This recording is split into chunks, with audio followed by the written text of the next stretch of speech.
Today, we're excited to welcome Jason Odey to the Bagfather podcast. Jason is the Director of Global Baggage Excellence for Air Canada at Toronto Pearson Airport. He has been a driving force in the world of baggage for over 13 years. Throughout his time at Air Canada, Jason has spearheaded some of the most innovative and transformative projects in baggage operations in the airline world, setting benchmarks for efficiency and passenger experience. His abundance of experience and forward-thinking approach have solidified his reputation as a bona fide leader in the field. Jason, welcome to the show. It's a pleasure to have you here. Thanks, Jen. I wish it was only 13 years, but unfortunately, I'm a bit older than that. We're going north of 20 now, but that's okay. 13 sounds better. It makes me sound younger. Hey, Jason, fantastic to have you on the show. You know me a little bit, so I will dive in head first. We had another guest, a frequent flyer of Air Canada, a member of IATA, and he refuses to check in a bag. How is that possible? I think it's just a lack of confidence, but should be very confident, especially with everything we've done in the past few years to provide our customers that confidence to check in a bag. I know that Air Canada is doing a lot of stuff. So I tried to convince him that it was perfectly good to check in a bag, but he said, well, I need to regain the trust. I said, well, maybe in the next couple of days, I have the opportunity to ask what Air Canada is doing to regain that trust. I think we've done quite a lot. We've done a ton when it comes to bag tracking, proactive notifications, quicker recovery, just looking at some of our KPIs. I mean, we're blowing it out of the water. We're doing really, really well in baggage. I'm super confident. I wish our customers had just half as much confidence as I do checking in their bags with us. So what's your delivery rate to Carousel? We're north of 99% success rate. And that's a good idea to bring that success rate also to your alliance partners within the Star Alliance. What are you doing for that? We are working together. Actually, we have an upcoming VEC meeting, so a lot of discussion. It's 3 days just to talk about baggage and what we're doing and how we could work better together. We're sharing information from one another, a lot of data exchange. So there's a lot of talk about that. But we will look at performance. We will share some of our performance in these meetings, compare ourselves to one another. We do that today. We're very good at sharing, as much information as we can to better ourselves as an alliance, to your point. I'm obviously very focused on Air Canada right now, but we're better as an alliance. Our customers that connecting to and from one, for example, is bag tracking. So just recently we've done that. So we're checking on an Air Canada flight, you're connecting to a Star Alliance partner. You don't have to switch to another app to see your bag tracking throughout the journey. So really, really proud of that. We just recently did that. We're only improving upon that. It's very exciting. With the introduction of the app for tracking bags, did passenger satisfaction just skyrocket as they started using that app? Yeah, we're seeing it go up and up. I mean, we're not measuring down to the level of bag tracking right now. I mean, it's something we do. We obviously speak to a lot of our customers, myself, my team. We spend a lot of time doing that, talking to the customers, getting our feedback, getting their feedback. Our app, if you look at the App Store, it's gone up in stars. I'm not sure how they measured it. I think it's out of 5 stars. I forget. But, speaking to our digital team, they were quite happy with the success of bag tracking.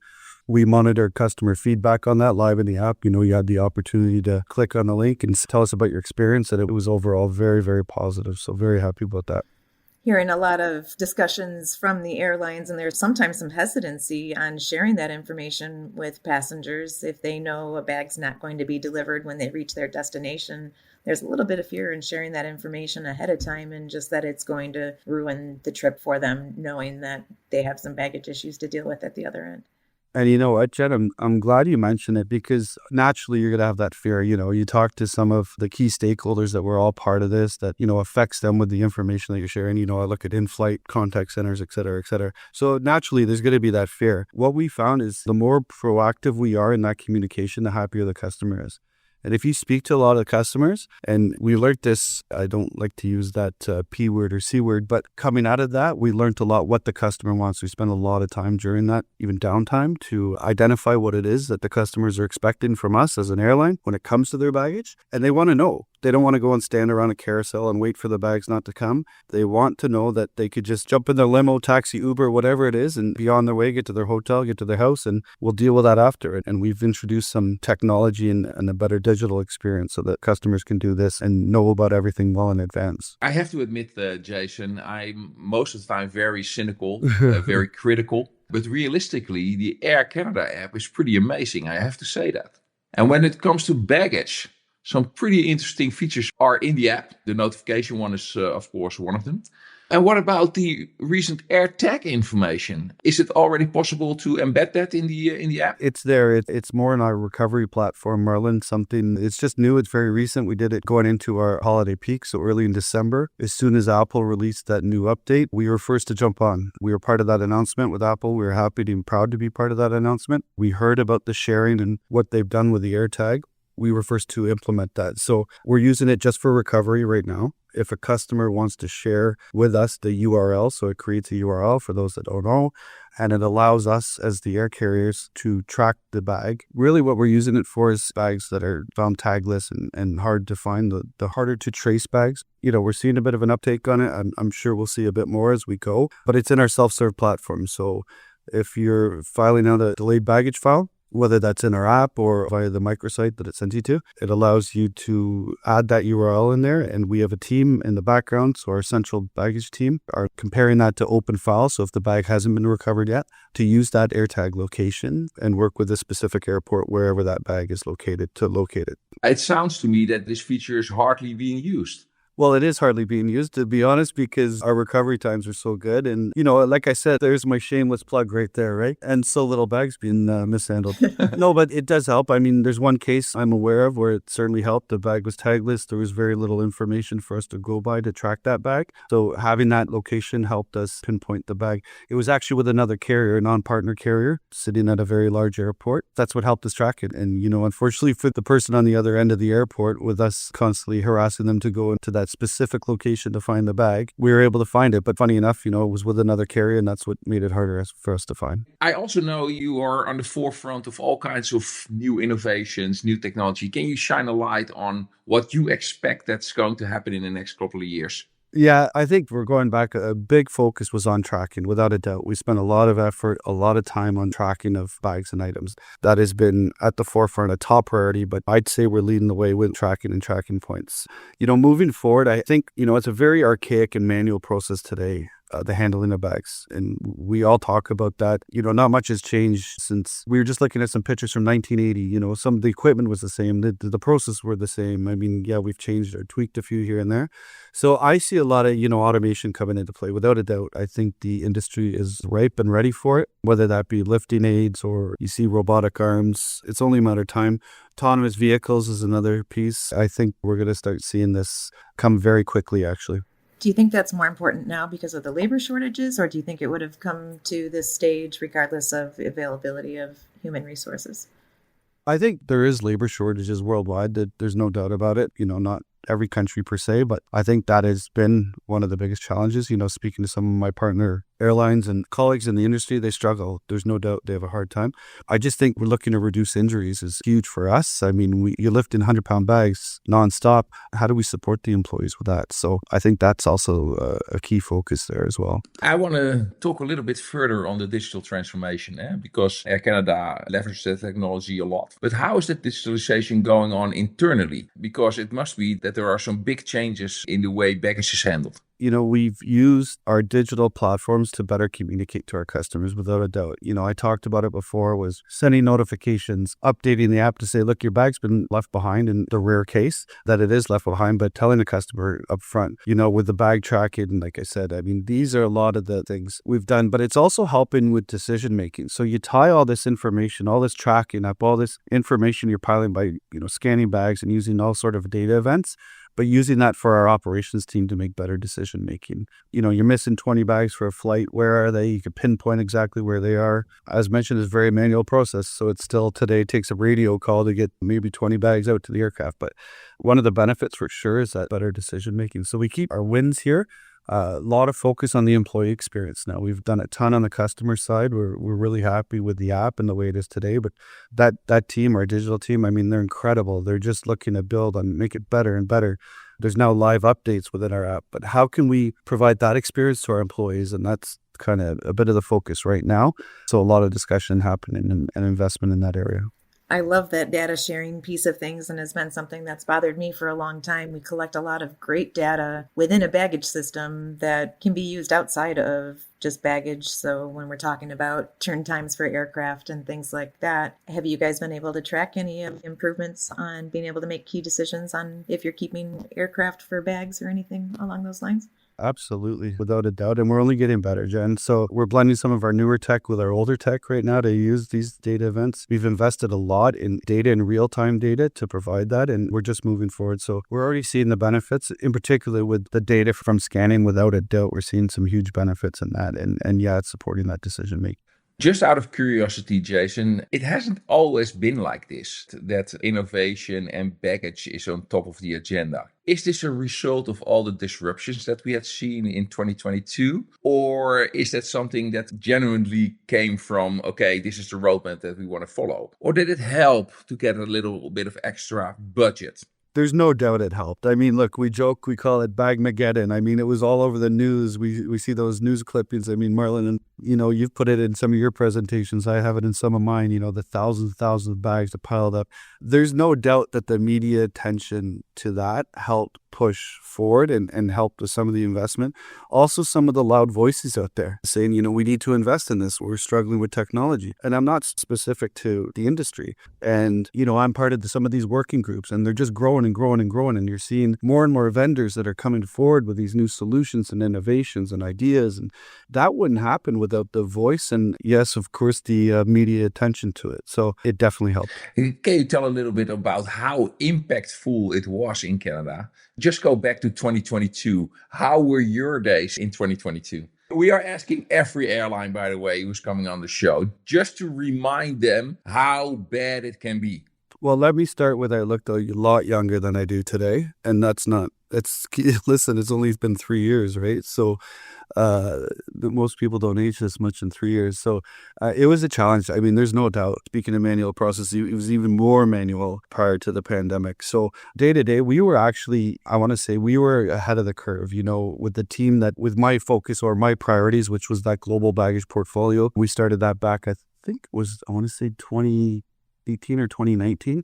So we were already going there with, what does the future of baggage look like and building that plan out. I would say the pandemic certainly helped expedite investment. Not to say we weren't, because we were making that investment. It just, we did a lot of things a lot faster. And not because we were forced to, but we wanted to. It was always part of the plan. So my day was definitely different. Going into it and coming out of it, we struggled. I mean, it was bad. It was the worst I've experienced in my 20 plus years in baggage, without a doubt. We had some challenges during a polar vortex one year, which was horrible, but we had that cleaned up in 2 days. Just took a lot of muscle to get through that. And how many bags were that in 2 days? Were that 50,000 bags a day? No, not for us. And we were never that bad in Canada, to be honest. I actually called some of my colleagues, some of our partners, and I asked them, when I was starting to see these bags pile up and these files and, the calls coming in and the recovery time extending, I called some of our partner carriers and I threw some numbers at them and they're like, oh, that's nothing, you're fine. So it gave me some confidence there. And then we really started talking as an industry. I also lost a lot of contacts, right? A lot of people retired during that time when the pandemic came and they just, in particular was in baggage.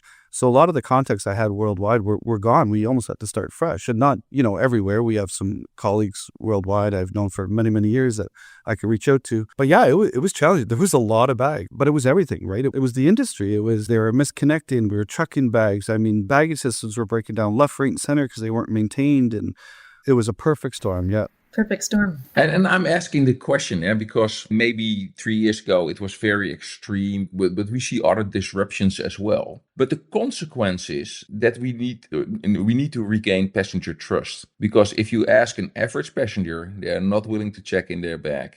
They think it's a nightmare and that the whole bag product is just not good. Yeah. I'm very happy, and I know it firsthand by flying with Air Canada, how good it is and how good the interaction is. We don't see that across many airlines. But the fact of the matter is, even Air Canada, how good it may be, as 1 out of 3 clients will not check in the bag because we need to regain that trust. What are you going to do about that? We've been building it, Marlon. We've really been building it and trying to get that trust. I hear what you're saying. I mean, find me an airline that doesn't have a challenge with carry-on bags and too many of them not fit in the cabin, get kicked out and, affecting on-time performance. You won't not find one. There's one that sticks out because they capture everyone at the Cape, but we just need to build upon what we're doing. We've done a lot when it comes to just marketing our app and sharing that, you could track your bag now, trust us, give us your bag. We'll make sure we get it back to you. If we don't, we'll get it back to you very quickly. I don't have an answer for that. It's a difficult one because I think that happened even before the pandemic. You had that for the last 20, 30, 40 years. It's always been the case. But I think the media attention over the pandemic only exasperated the whole thing and makes it a little more challenging for sure. Yeah, we need some consistency for some time before people are going to start relying again on those services. What do you charge for a bag? On most fares, the first 2 bags are free. So in addition to technology, when we're talking about all the new buzzwords, and I say new over the last couple of years, trying to bring in the security portion of things, technology, and sustainability. So do you have anything to say about sustainability measures for baggage systems and processes? I think we could do a ton with baggage systems, in particular Canada. The landscape's so different. It's all conveyor here, well, with the exception of one airport. So I think there's a huge opportunity with sustainability within Canadian airports and their baggage systems, without a doubt. Are there any portions that you've focused on so far? No, I mean, we're working with our major hubs, obviously, the focus being the hubs. For us, it's, Montreal, Toronto, Vancouver. There's also capacity that needs to be considered. So there's a lot of work that needs to be done, and they're on board. I mean, the airports have been great with the planning and moving forward. So, hopefully see a lot of change coming soon. You see obviously some efficiencies with the ICS, no doubt about it. I truly believe that's the way to go. Not to speak for my airport colleagues and the engineers behind that, but basically what I see around the world, there's no doubt that's the way to go, in my opinion. It definitely addresses some of the energy concerns, yeah. For us as the airline, and keep in mind we're in-source, so we do our own ground handling across Canada. We've been focused on our GSE, so bringing in electric tractors. We haven't purchased a fossil fuel tractor in years. Keep in mind, everything was diesel a few years ago. Every piece of equipment we were driving was diesel. So I think we're up to like 50% now of our baggage tractors are electric. So that's huge. We purchased up like 218 electric tractors in the last year and a half. So that's, our piece for sure. Get down into the smaller things, baggage tags. We see ripped off bag tags and receipts and this and there all over the airports. You see the garbage that's full with them. I think there's maybe some opportunity with the receipts, like just getting rid of the receipts or, the back sticker of bag tag. So there's opportunity there that we've had discussions on. So there's a lot of focus from the airline, without a doubt, from our CEO down, talking about sustainability and what we could do as an airline. Yeah, and it's interesting because really that equipment is big pieces of steel, right? And what do you do to remove some of that? But it is interesting, a lot of the products that are coming in to reduce energy consumption and elongate the life of a system so that it's not being turned over nearly as often and using as much steel in the lifetime of a terminal. Just to touch on that, and what we're seeing now is some of these manufacturers are having these converter kits. So they're converting them to electric. So instead of trashing and melting down that old metal, they're actually converting some of these. And are they converting them to autonomous vehicles as well? There is some manufacturers looking at that. Many are very quiet about it, but it's happening. And the question is Air Canada looking at it? Because I want to understand, is there still enough staff to load an aircraft, or are we going to drive around those tractors without people and load aircrafts themselves? No, we're in a great place when it comes to staffing levels, no doubt. Very comfortable and confident with that. Again, I think, these autonomous vehicles are coming in as aids, and they're doing different things. It's not just driving bags from the bag room to an aircraft. There's discussions on them being a remote early bag storage system. So they're taking bags out of an EBS today, bringing them to an area where they could store them and then back to the aircraft. That's a lot of the discussion being had today. So it's not just on, your day-to-day airport op per se. There's certainly opportunity for sure. And we've got our ear on the ground for sure. Our finger on the pulse, no doubt about it. So staying super close to it. And that's something that I pride myself in. And I'm part of a lot of these innovation groups to make sure that we're front and center. What I like about you talking about this, Jason, you give me the feeling that you oversee the whole spectrum, even beyond Air Canada. And I would like to ask you, if you could paint a picture for the next 10 years, how does baggage handling look? If we have that dot on the horizon and we need to work backwards, how do we need to do that, and where are we going? I think it comes down to the infrastructure, because a lot of the process and stuff we do is around the infrastructure, around your baggage systems, your terminal, the passenger flow. So I think as we start to see that change, we'll start adapting to that. And that's something that I'm staying close on, obviously, is how do you support a better customer flow? Like, they want to come in and out, right? You're traveling on a flight. You don't want to be messing around in lineups all day at check-in, at security at customs. You want to get off the curb or wherever it is, however you get in here, and go right onto your plane without all the weight. So that's a huge focus for us. I get the behind the scenes, which is the baggage piece and the airside piece. And so how do we accommodate that with the baggage? And again, it's built around the infrastructure. But the things we're doing in our digital app, all the self-serve that we're providing, I think we're moving in the right direction there. Do you think every time a new terminal is built, we're just kicking the can down the road another 30 or 40 years? Certain parts of the world, yes, we're just going through what we did, 20, 30 years ago. But then there's other, airports that they're super innovative. There's no doubt. And you're seeing them come forward too. You see a lot of new ideas. I don't know if it's AI generated or not, but there's some good ideas out there. But part of me thinks that, at some places or some parts of the world, we're just kicking that can still, Jen. It's just going to be awkward for a little while until those things can meet in the middle.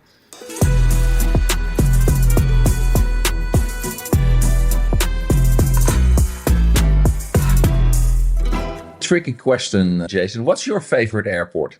Singapore Airport's incredible. Anyone that's not seen that terminal, your jaw dropped. The investment made. I mean, they got a rainforest in there. It's crazy. I look at more than just the terminal and what the customer sees. I love, what's happening in Norway right now, in Oslo. I think that's really, really incredible. Yeah, the Schiphol's another one. They've just, they're constantly looking at new innovation, new tech. I haven't seen Istanbul yet, but I heard that's quite something. I haven't been everywhere yet, but it's a big question. What do you see, the public eye or the below the wing? I have to agree with you on what Avinor is doing, and I hope to have them as a guest on the show as well to let them tell what their strategy is and how they approach it. Because I've been there in person, I've seen what they are doing, and it's absolutely next level in terms of making your airport future-proof. And what interested me the most is the collaboration they had with the airlines to get that whole journey doing it well. They don't look at it from a passenger perspective alone. They also drag in the whole airline with how they should handle it, with all the challenges they have in Oslo. I was in Oslo 2.5 weeks ago, snow, and you see that autonomous snow plows. It's fascinating. But for Air Canada, and I'm asking the question to you, because you're part of a leadership team and you need to form some kind of strategy in your head, how the world looks like and what the next steps will be. Can you take us through what's going through your mind when we approach the next few years in baggage? And regaining that trust, that's important. Or be underrated or taken advantage of. You need to get the buy-in of everyone, of all stakeholders. In my world, it's the frontline operators. Just going through it, they need to be part of the decision-making. They need to be part of what you're doing and believe in what you want to do. How do you do that? I believe in speaking to them and spending time with them. Going down and just, face-to-face in their work area and explaining kind of why we're doing this is a start, and then get their buy-in and what they think is best and how it will work best and how we can operationalize it. That is most important for sure. And it's something that, in the last few projects we've done, we spent the time. And if it means me traveling across Canada into the United States for a year, which I did, then we'll do that so that we could execute on the plan.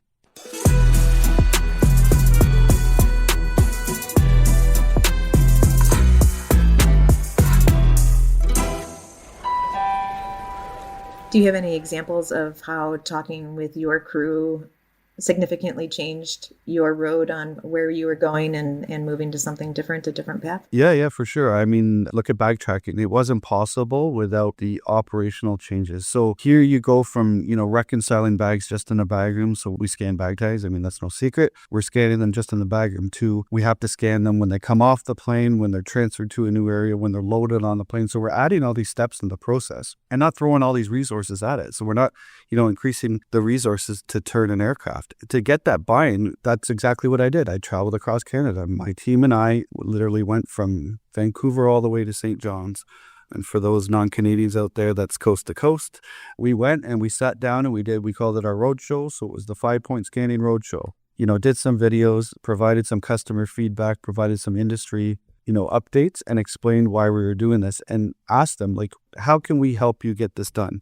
Here's what we've seen other airlines do. Here's how we think it could work, but you tell me how it works. And that's exactly what we did. And we never sat there and said, this is the process and this person goes here and that person goes there and this person scans. It was, here's the equipment, here's the tools. You're the professionals. You do this day in and day out. It's not me. You tell me how it's done and you make it work. And that's what they did. So all those notifications, Marlon, you get information from the bag system, but that's someone scanning those bags off the plane, on the plane, in the bag and transferred from one flight into another. That didn't just happen overnight. I can totally imagine. I actually like it that you're putting your feet in the mud and go coast to coast to see what's going on, because there is this airline wisdom that they say if you have seen one airport, you only have seen one airport, because operations are different and all the aspects are different. It goes for you that you do that with your team. And I think the best feedback comes from the station managers, the ones that even the smaller stations, and I know Canada has a lot of them where they need to fly to with those prop planes. You need to go to that local station because that's where the real problems are if they occur and the situation becomes really, really different. So kudos to you that you are doing that with your team instead of staying in this ivory tower. And talking about ivory towers, in the rest of the world, global-wise, there seems to be a sort of tendency not to collaborate, at least from a passenger's point of view.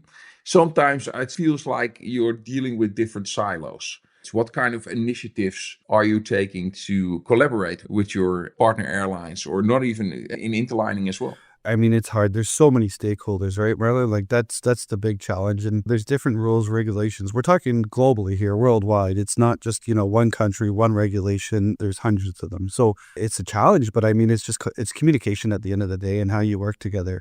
And there's give and take, right? So, one airport wants data, another airport wants something else. It's a relationship like you have with your friends and family.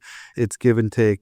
We have KPIs, we have targets, we have clear priorities. And I think that's, our guiding principles. These are our priorities. These are, what we measure, what we want to see, and whether it's in a small little airport in the Caribbean or a big one in Europe. But we're obviously open to share information and working together, just being part of these working groups. There's airline operator committees that happen all over the world, and we always have a seat at those. So it's open communication.